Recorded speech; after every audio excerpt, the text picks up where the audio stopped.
For the past 25 years, Diane has been consulting on various Aboriginal education initiatives, both nationally and internationally. Diane has worked to promote culturally based training strategies in both social work and education. She's written several articles and books and has lectured on the topic of ethnostress and Indigenous models of learning and teaching. Diane is an absolutely inspirational teacher, and I really hope that you enjoy her talk today. Thank you. Thank you, Candace. That was really nice. Thank you for that introduction. I'm here as part of Fanshawe College's speaker series, and I give my thanks to Amanda Zavitz for my invitation to be here with you today. The speaker series is focusing on unnecessary illusions, and so I'm here to address and to perhaps challenge your thinking in a way that is going to be grounded or embedded in the context of my people's culture and my way of viewing the world. So Indigenous people have a very unique worldview, and we have a different belief system and ways of looking at the nature of the human being and how that human being acts and behaves in the world.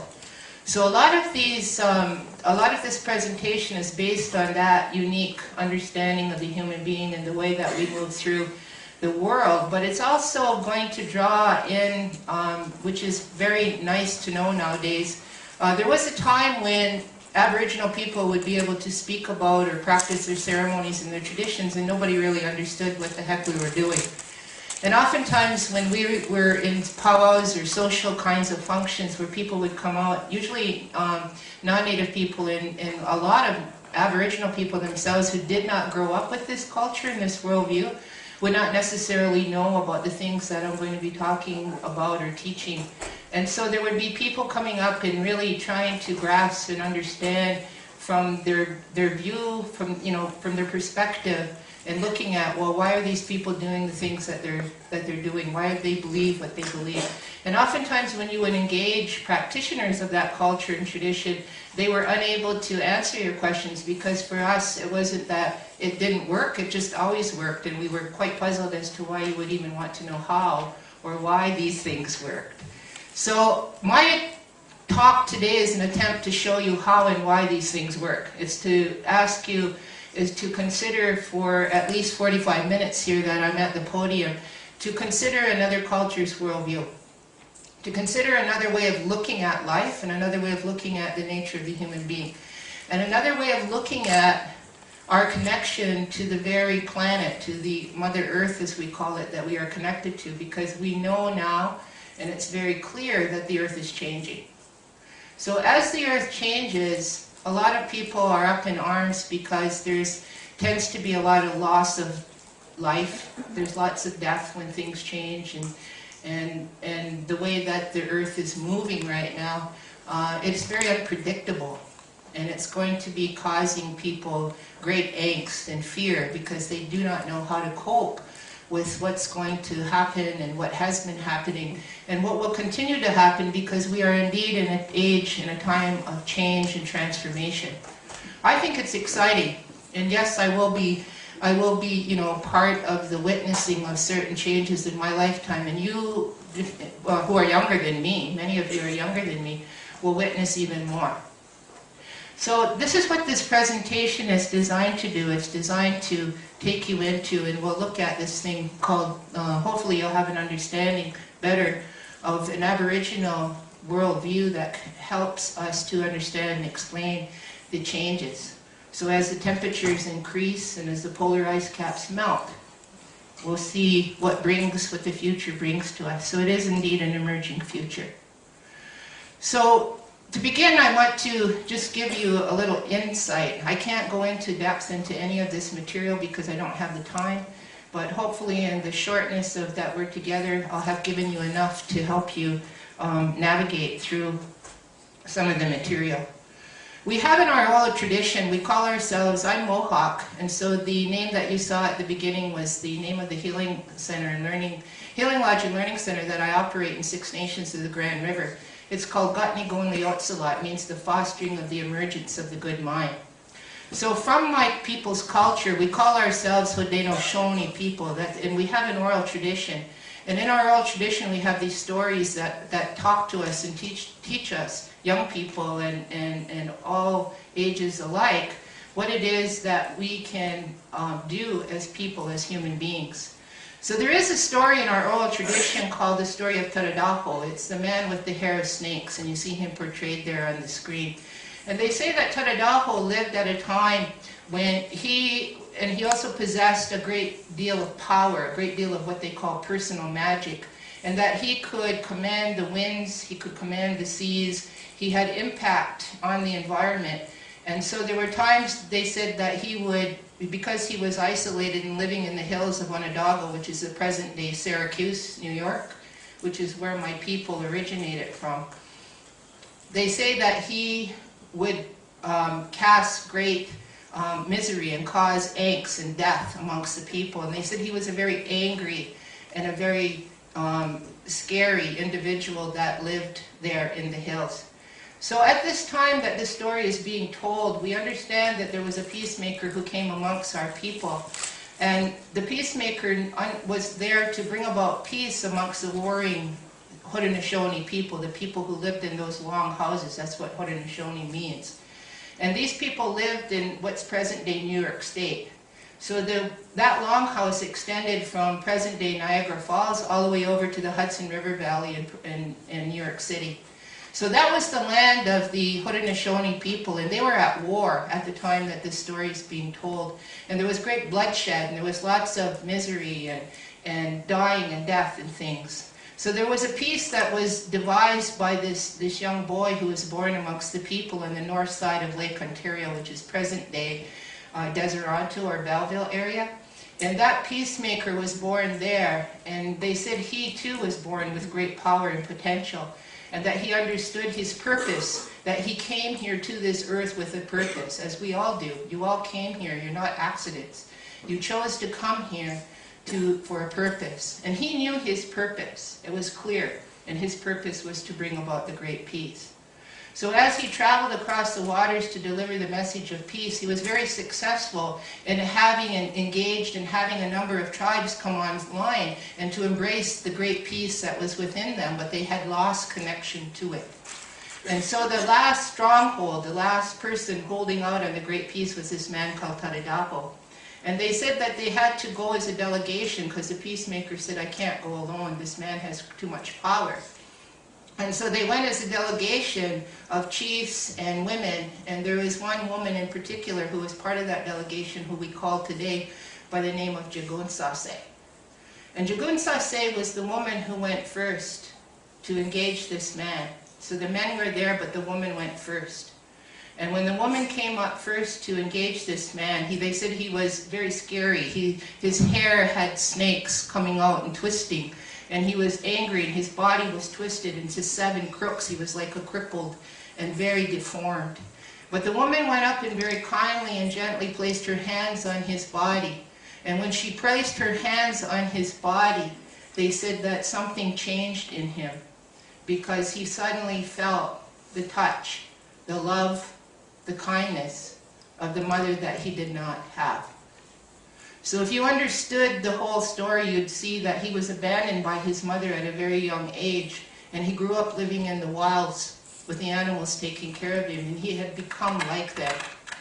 And so when he encountered the touch of a kindness and the love of the woman Jagunsase, she caused him to remember the love that he had known at the time that he was born from the mother who had abandoned him. And so they say that he was healed. That he came, he was transformed, he was renewed by the presence of the peacemaker alone and the company of his delegation, because together, then the men, after the woman helped him straighten out the crooks in his body. And they say that her work was energy work, something similar to alternative medicine today, like Reiki or massage therapy or shiatsu or something like that. That's how you would liken that kind of practice. And his body had become healed, and when the body had healed, his mind then could accept different thoughts. And so the chiefs talked to him, and they combed the snakes from his hair, and he was able to encounter the power of the good mind, and which was already within him. So all of you have a good mind that's inside of you, an intelligence, a consciousness that is awake and aware. It is not sometimes it is not who we think we are, but it is the I of the I am. So when I say that I am, Gajichawaks, who is the I in you that is conscious of how you're breathing? Who is the I in you that is able to watch your thoughts and to track your thoughts?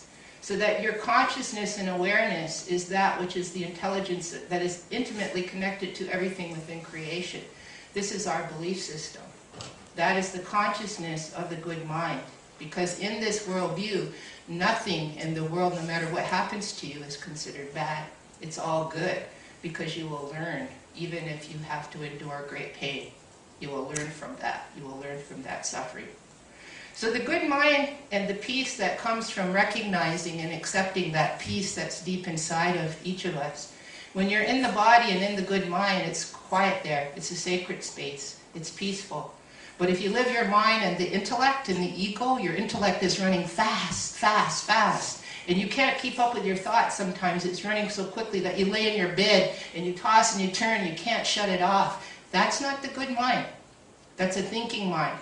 That's an ego or intellectual mind that is designed to make up stories. And it makes up kind of awful stories. It tells you what, it judges people, it's critical, it looks at other people from other cultures, and it makes up stories. And then at its very worst, it'll tell stories about you, and it makes up stories about you and tells you how bad you are and how awful your day is going to be. That's the intellect. That's the thinking mind. So what we need to pay attention to in indigenous science and the Haudenosaunee science of my people is that the good mind, if you take this world, the fostering, Gatnigoonliyotsala, if you broke it down, Gat means that things are simply created in this way. It just simply is. The Nigona is the spiritual intelligence or essence of creation that we share with all living things. We call it the mind. That's the consciousness of creation. And the Iyo is the positive or desirable attributes thereof. And the Sara is a state of being where this can be achieved. So when you put it all together, what you got is a natural and creative human being or being who shares a positive mind with all living things. So that means in my worldview, we're at one with all of life. There is no separation. We are whole. We are energetic beings. And a contemporary practice of this philosophy or this notion of wholeness includes the capacity for all beings to transform and renew your life. And when we can know how to do that, then we foster the emergence of that good mind, that connection to the very essence of who you are. This is both a theory and a practice in indigenous knowledge and indigenous education. And so, like all things, we don't know if the practice comes first or the theory came first, but the two, they work together. If you are whole, which we believe you to be, there is nothing wrong with any of you, you're already whole. But if you don't know you're whole and you think you're damaged, then you start to create a belief system that's based on that damage. And then you start to create beliefs, attitudes, values that then shape and create your reality. So we know that all the physical, emotional, mental, and spiritual aspects of ourselves are unified within a body-mind, and it's empowered or animated by a force, the I of the I am. So that force enlivens you, and its individual being is strongly connected to the health of your family, community, and earth. And this view of health and wellness is very different from Western culture and Western belief systems. That's why, it's important to understand other cultures and other belief systems. So we need to build a bridge, in my opinion, this is my opinion, between Western science that tends to focus on the diagnosis and treatment of disease, and between indigenous science that tends to focus on the promotion of wellness that is based on a return to wholeness. Nothing that's broken. So what we have, that chart jumped out of the way, didn't it? So what we have now is we have Newtonian science on the one side, quantum science in the center, and we have indigenous science at the third chart. So it's kind of difficult to read it. It jumped out of shape here. But you can see under Newtonian science, that's where we currently exist. So all of the belief system running our systems of medicine, our health, our education practices, our work environments, everything that comes from a belief system rooted in the ideas of Newton. And it's not that Newton was wrong. I'm not saying this is good, bad, right, or wrong. I'm saying that Newton's science was incomplete. He didn't have all the information. And what we know now is through the research and discoveries of quantum science, we now can focus on things that Newton in his mechanical universe says it's all about the matter. It's all about what I can touch and feel and see. And that's what's real. But in quantum science, we now know that it's energy. It's the stuff you can't see that is equally real. So right now, your banking information is flying over my head. Your emails, your photos, your videos, everything's moving through, and you turn on your device, and it starts to download into the device. So that energy, you can't see it, but it's there. It's like radio wave, microwave, theta wave, beta wave, X-ray, they're all out there. You can't see them, but they're there. So quantum science finally gave us the language and a capacity to understand, because quantum science was picked up very quickly and used by informational technology people, but we are very slow to apply it to the nature of the human being. Energy pure and simple. So quantum science is holistic. It sees the body as a quantum biological processor. Your body is a device just like your cell phone, just like your computer. Your body is able to connect and pick up from the field of infinite potential and information all kinds of energy. And you're able to process that, and the body is able to present that information to the conscious mind for choice. So if we can understand the body is a quantum biological processor, and if we can understand that we are an autopoietic system, autopoiesis means we're self-contained. One cell out of the 70 trillion cells in your body is capable of doing what all those 70 trillion cells can do together. So one cell is actually able to digest, metabolize information, kick out waste, and it can utilize that energy, and it can divide. So you get a new stomach lining every 2 weeks or so, and that every atom in your body will replace itself and interchange in 7 years. That's alive. That's organic. And you have a device. So you have the device called the body, but you're not your body. You are the animating consciousness, the life force that is animating this body. And when you're done animating this body, you will spiral back out into the field of potential and information and energy, and you will leave a body bag behind. And that's what we're going to bury. You got it? So you're the energy force that is animating, right? You're animating that body. That's who you are. You're not your body, you're not your story, you're not your history. Although you have a story, you lived a history, you're not that. Therefore, you are not broken, because you can't kill energy. If I could kill energy, and I could guarantee that you're not going to spiral out anywhere, or somehow contain that spirit of yours so that when you spiral out of that body, I could use that, that might be maybe where next the science is taking us. And so indigenous science is one more step removed than the quantum science. So if you have a hard time with understanding what I just said about quantum science and quantum biological devices called bodies, you're going to have a heck of a time trying to understand indigenous people. Because we are one more step removed in our science and understanding of the nature of the human being than the quantum world is. And so I'm really happy, because now the quantum world has at least given me a vocabulary and a set of science and research and things that I can draw upon, because now I can talk about it, things that you can't see, right? The energy systems that you can't see. So we're going to need a bridge, and the quantum bridge between the there's three worldviews here. One is Newtonian science, of which our current medical system and education system and everything is based on. There's the quantum science that's in the center. It's based on energy medicine, and indigenous science that is medicine based on wholeness. So we're going to need, wow, we didn't check for all this, throwing all of this out. You can follow this though, right?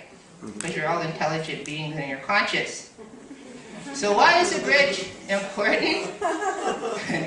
The bridge is important because this is what's happening now, right? So we got to understand that there are things that are shifting, and we shift. Your body is an organic biological device. It changes every day. It'll age, it'll do all kinds of things. It never stays the same. The earth is the same way. the earth doesn't stay the same, although there's an illusion, here's the necessary illusion, that the earth is solid and that the earth doesn't move. And science says it does move. And science will say, there's tectonic plates and there's continental shifts and there's all this stuff and this, and it ebbs and flows and it sits on this molten lava, and that's how they explain it. And my people wouldn't say it like that. They just say, well, the North America's on the back of a giant turtle. And when that turtle stretches and breathes and moves, when that turtle stretches, then you get a shift, you get an earthquake, you get a movement in the land. That's how my people would say it. But no matter how you say it, whether you say it in the language of science or you say it in the language of a cultural metaphor, you're still talking about changes and shifting, and this is what's happening right now. So this is March 11, 2011. You see this little young girl sitting there? She survives the earthquake in Sendai, Japan. So people look at this little girl and they say, oh, poor little girl, right? Well, maybe not. Maybe she chose to live. Maybe that's why everybody dies around her and she lives, because she makes a choice, because she's conscious and aware. And some people will say, look at that picture and say, oh, she's probably saying, why me? Why did I live and everybody else died? Well, possibly she could be saying that. That's a good story the intellect makes up. We don't know. Or she could be saying, I curse God. I'm cursing God. Why did God do this? Why did God send down this terrible thing to, kill people and take people away? And that could be something else that she believes in. I don't know. It's up to you and your perspective, your perception, and how you believe in what the stuff is that you grew up with and how you perceive this. But I will say to you, how I perceive this picture is I perceive her as, yeah, she's upset because she's alive and the rest isn't. The life she knew is no longer there. That's why I think she's upset. Because the life she had has suddenly, dramatically changed.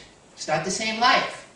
But I also believe that she might be sad because she's, alone and she doesn't have anybody. But I certainly do not believe that God did this. This has nothing to do with God. It has everything to do with who we are as people, human beings, intimately connected to the planet and to the energy systems on this planet. This is a powerful force. The earthquake going off in the ocean sends a tsunami in, and a tsunami comes in and lifts boats and puts them on top of two-story buildings. That's power. And so that kind of power, that we have to understand that we're messing with stuff that we don't really understand, and that if we live in an illusion that we can control the earth or, do with the earth whatever we want. The earth is a living and alive and organic. It will do what it needs to do to survive. They say it's like 65 million years old. How long are you going to live? So the earth is older than human race. The earth is older than the human race as we know it. So we can be expended at any time like fleas on a dog's back. All the earth has to do is shake, and that's the end of the rest of us. So this is a gas exploration company, Lapindo Brantis. This is East Java, Indonesia. Look at the date on this, May 28, 2006. Those guys sent a probe down. They hit a strata of molten toxic mud, volcanic mud. It shoots up and they go, whoops. They can't stop this thing. They just bring in heavy equipment. They try to build a crater around it to contain it. They can't stop it. They can't contain it. And it's still spewing molten volcanic mud. And this is what? 6 years later. And look at the homes. The people in the homes are going under a sea of mud.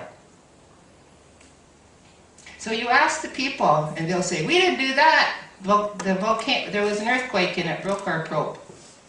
Well, yeah.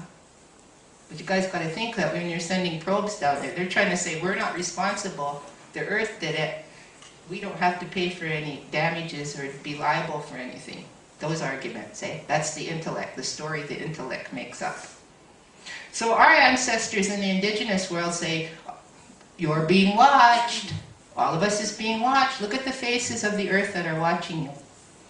So all these people get off this bus and they go running because we're told we're going to visit the ancestors and see the faces of the earth. And all these people run by me, and these are native people, by the way, they aren't non-native people, and they're saying, where are the faces? Where are the faces? They can't see them. Can you see the faces in this slide? Are you awake and conscious to see the faces that are looking back at you? It wasn't until the people got up to the tour guide, and the tour guide says, where's the faces? And the tour guide says, look up. And then they saw this one. But they ran by this guy. They missed all of these guys. You see those faces? Or do you just see rock? Maybe you see this one better. This is Quechua Indian Territory in Ecuador, which I had the pleasure and privilege of visiting, so that's why I took this photograph. But maybe it's this one that you see. Because people aren't awake, people aren't conscious, people can't see. Because your perceptual filters are designed, you're programmed to see only certain things based on your education, based on what your exposure has been. But when we show the Google Maps shot of the satellite, and when Blackfoot and Cree people are saying, you shouldn't be digging those oil wells into our ancestors, and the gas company, oil company says, what ancestors? So then you show them a shot of this mountain range and you see the Indian, and then they laugh. The oil company says, look at the Indian wearing the earbud. You see? They make fun because they don't believe it. And our people will say, man, you guys gotta wake up. Because there's the sun. NASA's high resolution photographs of the sun. You see the flares coming off of that? Here's a close-up if you didn't see the first one.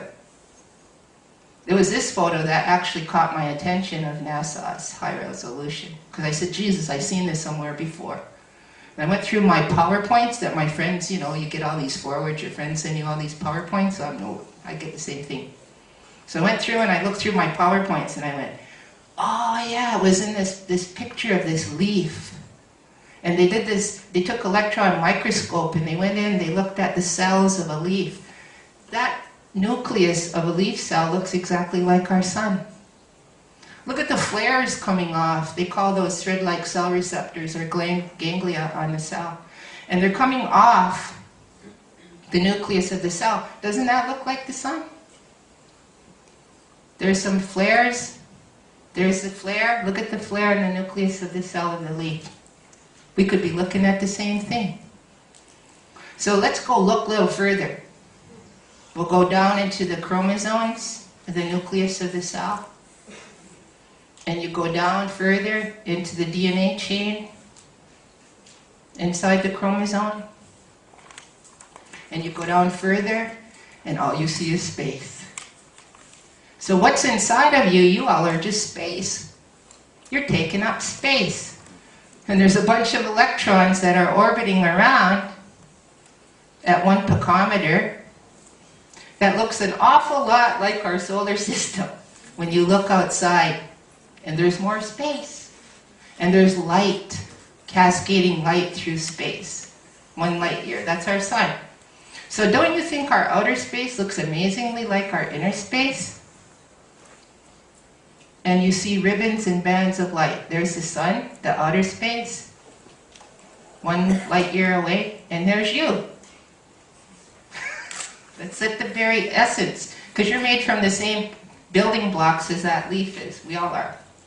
The same stuff of the earth. So Hawking said, we are what we are, in his theoretical physics and his mathematics and quantum theory, he says what we are wave particles, or particles of light and waves of light. He agrees with the Eastern philosophers who said that we are energy beings and we are full of light. So here's a depiction of Alex Gray's work on the human energy system as we are connected and who we really are this. This is what Hawking says is our wave particle, cascading waves of light. That means this can shift and transform. That means if this shifts and transforms, you can have the spontaneous remission of cancer just like that. Because nothing is solid in you. Nothing has to remain the same unless you believe it. And if you believe there's no change, then so it shall be. If you believe that there's a cure for what's ailing you, you are correct. If you believe that it's incurable, then you are also correct. It's all managed by belief systems. So outer space resembles our inner space. And we get more and more light, whether we're looking out at the universe and the Milky Way, or whether you're looking inside of yourself. But let's take a closer look inside that red box. And what you see inside that red box is color. It's a proton, we'll go in further, and what you see is a quark. Quark has color. Look at red, blue, green, you see it? That's what's in a quark. That's why they took it. There's smaller things now called neutrinos. Go faster than the speed of light. So what you have now is a human being with all the colors. So there's the energy colors. Oh my God, we happen to have red, yellow, blue, and light. Same thing as a proton. So that's the human being. So Eastern philosophies were very correct, I think. They were onto something there. So in Ottawa, what we have is the Well Systems Institute, and they use cutting-edge principles and concepts from quantum science and cellular biology. And they look at the power and potential of who we are as human beings. Already whole energy systems. Can't kill energy, remember? Energy just changes and transforms. So the structure of your reality right now might be very small, might be like the sliver of this pie. And most people are running around the earth being comfortable with the things they know and the things they know they don't know. But I'm telling you, the earth is changing, and that's an energy system too. And it's shifting. And suddenly we're going to be thrust into things we don't even know we don't know. And to me, that's exciting. That's creativity. That's innovation. That's empowerment and change. But only if you believe that you're a powerful human being. Energy, capable of shifting, transforming, and having an impact on your world. You have to believe that in order to live in this reality. So when they found this creature in the nursing station at Big Trout Lake, and 2 nurses came across this animal, nobody knows what it is, science still can't name him. So they asked the Oji Cree people in the area, what is this? And they called him Omajina Okuz. What's it mean? It means he's ugly. There was no big deal. He was just a creature that showed himself, because there exists in creation all kinds of creatures. We're just only one form called humans. And they don't tell you of all the species of animals that are going extinct. They don't tell you of all the new ones that are coming. They don't tell you of the new species that are occurring. So just as we are losing polar bears, you're going to get something else. You see how it means? Because it's alive, it's an organic system. So you have a choice. You can sit back and be afraid when something like this comes down your neighborhood, as it did in Tuscaloosa, Alabama last year in April and Easter weekend. 269 people died in one town. They take pictures of this. People do this. And they see it coming, then they run. Then it goes over and you see the cars. Look at how small the cars are. Look at how big that is. They get after F5 scale. Super tornado. And earthquakes in Haiti, they're getting bigger. They're becoming more pronounced. And there are many ways to choose the world, so how are you going to choose to live? What's your perspective on who we are and what we're doing here on this planet? So this guy believes intention affects water molecules, right? So he's showing the tsunami as an example of resonance and vibration occurring at the level of the environment, because we know you can't see resonance and vibration, but you can feel it. But if you're not awake to this and you're not conscious of what's going on in the world and the earth around you, you could be standing like this guy looking up there at the tsunami crashing in saying, what's that? And you'll be gonzo. But that's your choice, right? So you can send intention out there because you can't see a thought, but a thought vibrates and a thought has resonance and vibration. So you send a thought out, and you can say thank you, and it doesn't matter what language, and you'll get a water crystal forming like the beautiful snowflake. Or I can say te voy a matar in Espanol, and you'll be saying I want to kill you, and you'll get the other one. So that's why we got to be nice to each other. Because if we are able to heal, we're able to transform. There's polluted water on one side. They did prayers of thanksgiving and love, and it healed the water. They tried it with food. They said, I love you on one and I hate you on the other, and the rice was just as fresh after a week with the I love you, as opposed to that. So you better be thinking nice thoughts when you're cooking for your family, because otherwise this is what you're feeding them. So no wonder your family, you know, depends on where you come from, right? So everything in the creation, including us, because we're, what, 85, 90% water, who knows, responds to love and gratitude. So angry water can be healed, so can angry people. And that's what the story of the man with the heads of snakes told us, told my people. That's why we have it in our oral tradition. Our bodies are 85% water. We can heal ourselves. We can change and transform. And we have to be able to be comfortable with going into the spaces of the things we don't know. So here's some pictures, very quickly, of things that you don't know. Native people in Fiji walk on hot coals. Why they do that? I don't know. I'm not Fijian.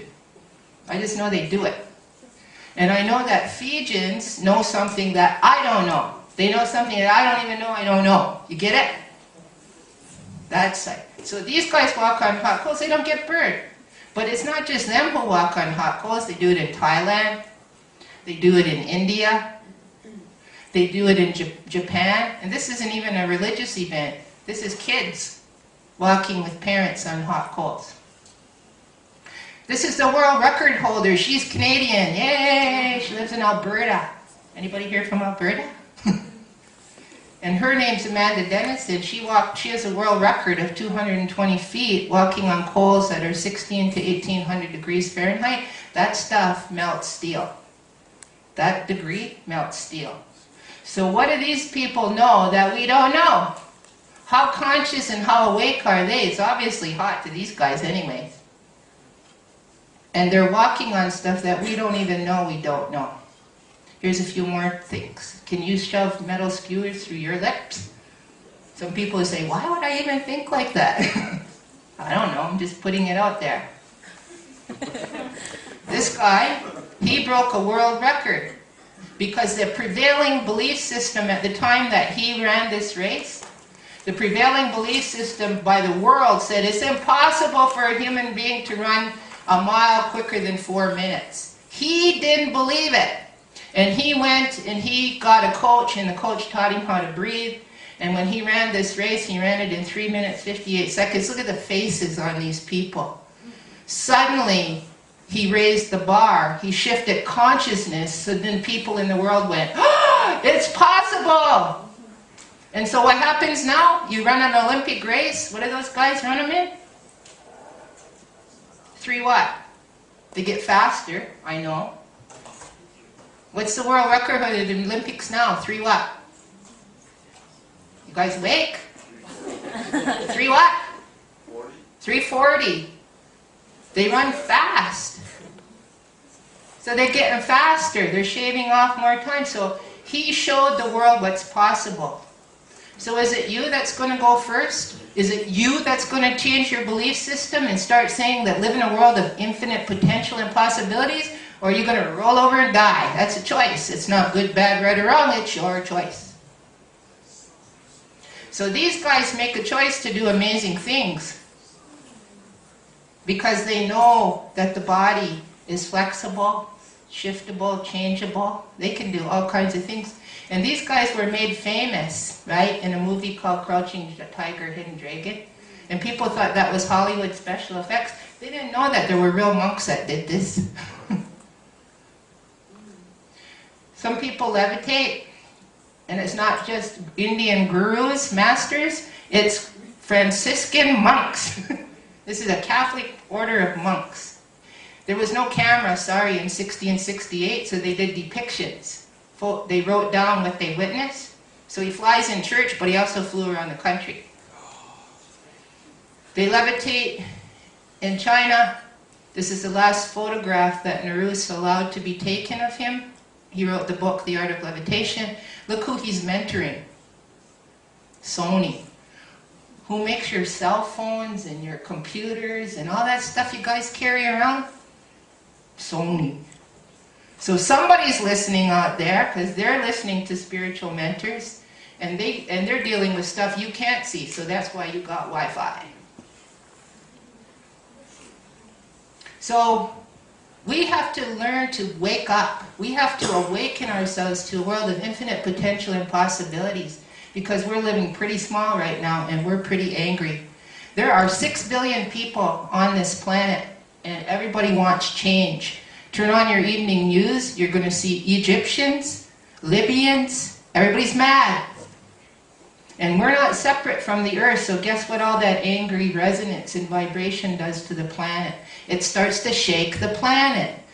And it's getting more powerful and more forceful, and so you're going to see more tornadoes and more things getting powerful and forceful. Because we're mad, we're pissed off. So when you ask the Dalai Lama, what can we do with all the earth changes and the earth transformations and stuff? Dalai Lama says, be happy. Yes, the guru in Toronto, through the Art of Living Foundation, Guru Ravi Shankar, what do? He says, be peaceful. But people say, hell, that ain't going to do any good. I'm going to have to go out there and just force the change. Because people don't listen. People don't treat each other well. People forgot what it's like to be kind and to live that way. So these guys, thank God these guys exist because they show us what's possible. And it's not just Shaolin monks in China who do all this stuff. Tibetan monks, flying llamas. I talk about flying llamas. Some of my students says, llamas don't fly. Because they're thinking about these llamas. These llamas fly in Air Force One. Or maybe you're thinking about these llamas.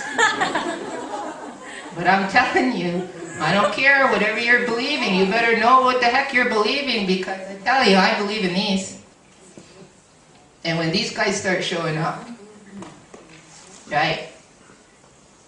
And I believe in my people's culture, and I believe in this peace, this wampum belt of peace. And so I have to practice these things and remember that I come from a highly spiritually evolved people. And that the story of peace and transformation is just as applicable today as it was 1,000 years ago. It's transformation and renewal. And this man tried to teach in his way. He died in 2010. Nobody listened to him because nobody understood him. And he was trying his best to try and tell people, be peaceful. So who else is telling you to be peaceful? Jesus tried to tell you. Muhammad tried to tell you. Krishna tried to tell you. Buddha tried to tell you. And 14 other world religions that I have no idea what those teachers did. But I do know that when I did the research for this, they haven't a clue what Native Americans believe in. They just know that we almost got killed off. Somehow we survived. We didn't get killed off with colonization. But you know what? You don't know what we believe in because we don't talk about it. We don't tell you. But we know certain things. So Eckhart Tolle, the New Age spiritual teacher, was made famous by Oprah Winfrey. So his book, The Power of Now and the New Earth and all that stuff, he talks about the power of the intellect. This is my spiritual teacher. I get this guy. When I went to see this movie, I got him. Right off the bat, I understood. I got that I'm one with the Force. I got this guy too. As did everybody else, indigenous in the world, they got him. They understood what he was saying. So you can connect to yourself. I would say you got a spirit force in you. That's the force in you. It's in you. I would connect to that and I'd pay attention. That means you got to get out of that intellect, drop in that body, start waking up, paying attention. That's yourself, because your beliefs are going to create your reality. Nobody's doing anything to you. You're doing it all to yourself. We are human beings. All perception is projection. I would suggest you consider shedding your limiting beliefs, because if you think you're small, you're going to live a small life. I am not small. And I choose to live in a world of endless possibility, so I manifest, I create my reality. I don't put up with it, I create it. That's the kind of powerful human being you all are. But if nobody taught you this and nobody told you that, you might think something else. So realize that it's no longer about repairing the damage, it's about creating a different future for ourselves. And we need to really consider, who do you believe you are? And what can you do, and what are you capable of achieving? So as the earth keeps on, the winter, we're losing, people say, where did winter go? We didn't have winter this year. You might not get a summer when everything's shifting and changing. Anything is possible. And you have to be up for that, or you're going to roll over and get scared and say, I'm scared I'm going to die. Because if you believe you're going to die, you will.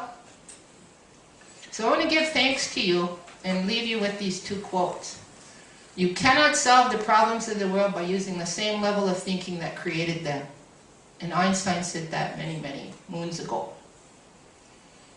And the only thing that you have is right now, in the moment, in the presence. That's all there ever is, the present moment. And when you're there, it's still, it's sacred, and it's peaceful. Get out of the head and start dropping down into that body. Take a meditation course. Try to figure out how to connect to who you really are. So thank you very much for this presentation. This is where I come from. I live at the Six Nations of the Grand River Territory. The program that I offer, 3-day program in quantum healing. And there's where you'll find me. Thank you very much.